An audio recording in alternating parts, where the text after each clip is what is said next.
It's been 20 years since U.S. armed forces invaded Iraq, marking the beginning of a nearly decade-long war. More than 1 million American troops served in the country during that time, including one Billings woman who is now putting her experience on paper. Our Diane Parker caught up with this soldier for a first look. A Billings combat veteran is unveiling a female soldier's truth in a new tell-all book called Shattered Reflections. It's helped her heal from trauma in the battlefield some 20 years later, and now she hopes it can help you heal too. June 27, 2003.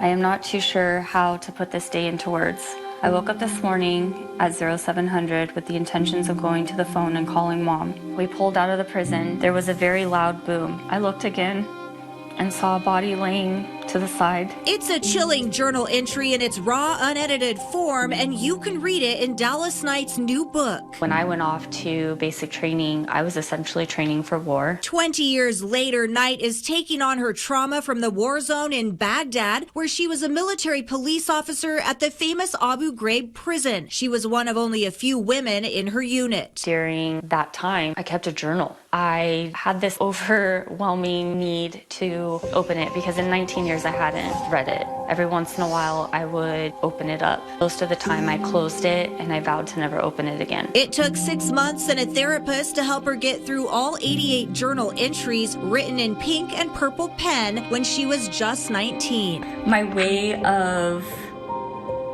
still embracing that feminine side. The choice of ink color came at a time when she lacked control of her daily environment, including what to eat, drink, rations, and using the bathroom. They dug a big trench as long as a football field. When they got full or nasty, they'd come over and fill in the trench and then dig another one. Those things aren't really discussed and people don't really know. But if you pick up a copy of this book, you'll know exactly what it was like serving as a woman among an abundance of men. At 19 was suppressing everything that told me that I wanted to be a female and respond with emotion. Tried to act like a man. It's confusing and exhausting, but somewhat necessary. I watched this evolution of myself become emotionally walled off. Her reading, writing, and healing journey allowed her to fully process emotions, one journal entry at a time. September 9, 2003, I am working out in the yard. I really don't like being out here because the prisoners are perverted and I feel really uncomfortable. Knight hopes her words help readers process their traumas too as they read every entry complete with footnotes and reflections. In Billings, Diane Parker, MTN News.